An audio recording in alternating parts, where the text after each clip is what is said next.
There's a question that what is the reason, what is the logic behind slaughtering the animal during Bakrid? Does it satisfy Allah?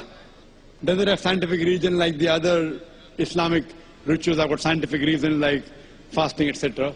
Brother, Allah says in Surah Hajj, chapter number 22, the blood and the meat does not go to Allah subhanahu wa ta'ala. He does not require blood and meat. It is your piety, it is the taqwa which reaches him.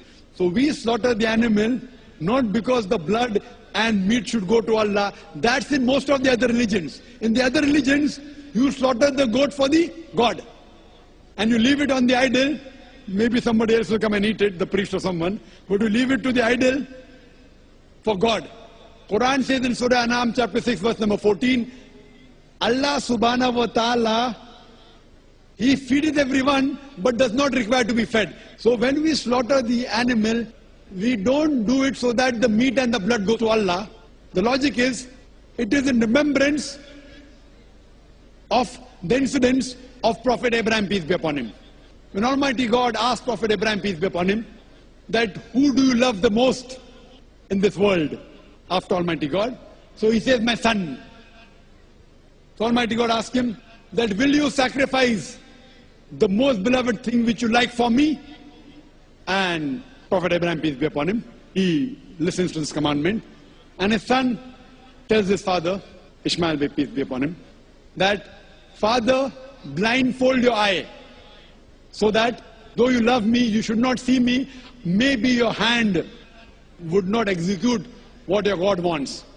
So in this way the incident continues. And when he is about to slaughter his son, there is a replacement by a sheep, by a goat. In remembrance to that, we commemorate the Bakrid.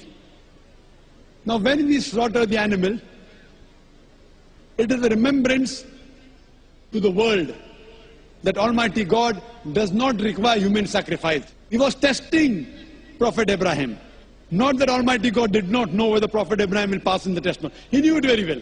That this prophet of mine, he will pass the test. It is reminding everyone that human sacrifice is prohibited. Even today, especially in this country of ours, India, every day human beings are being sacrificed in the name of God, which is prohibited. Here we are being reminded, Almighty God does not require human sacrifice.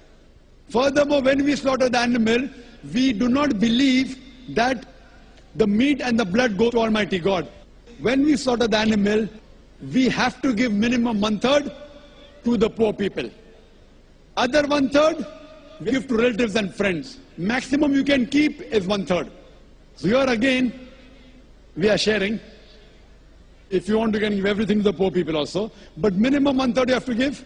1/3 to relatives and friends, 1/3 you can eat. It is helping the poor people, feeding the poor people. So here we are being reminded that human sacrifice is prohibited, and we are being reminded that Almighty God does not require blood or the flesh of any animal. At the same time, we are helping our poor people to feed them and increase the brotherhood. Hope that answers the question.